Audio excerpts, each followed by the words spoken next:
महायुतीत जागा वाटपाचा तिढा कायम आहे। नाशिक ठाणे लोकसभेबाबत पेच कायम आहे। दक्षिण मुंबईत भाजपकडून नव्या उमेदवाराची चाचपणी करायची।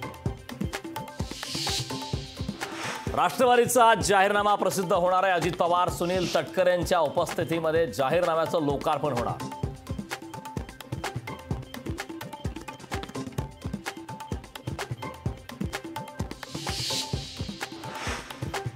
सांगलीत विशाल पाटलांवर माघारीसाठी काँग्रेसचा दबाव। सांगलीतील लढतीचा आज होणार चित्र स्पष्ट। मनधरणी करण्यात काँग्रेसला यश येणार का, याकडे सर्वांचं लक्ष। हिंदुत्व सोडलेल्यांनी जय भवानी शब्दाचा वापर करणं चुकीचं। देवेंद्र फडणवीसांचा उद्धव ठाकरेंवर हल्लाबोल। रायगडमध्ये राष्ट्रवादीचा महाविकास आघाडीला मोठा धक्का। काँग्रेसचे मुश्ताक अंतुले आज राष्ट्रवादीत प्रवेश करणार। जिल्हाध्यक्ष शैलेश गवईसह 5 पदाधिकारी वंचितमधून बडतर्फ। पक्षशिस्तीचा भंग केल्यानं पदाधिकाऱ्यांवर कारवाई।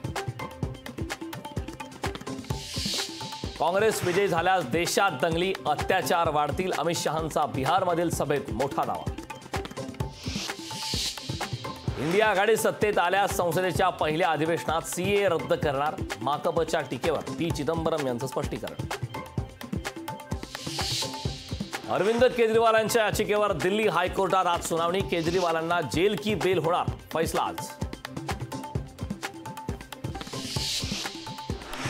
आज असणार विजयाची लय राखण्याचा मुंबईचा प्रयत्न। अग्रस्थानी असलेल्या राजस्थान रॉयल्सचे मुंबई इंडियन्स समोर असणार आव्हान। लोकशाही मराठी ऐका, पहा, जागरूक रहा।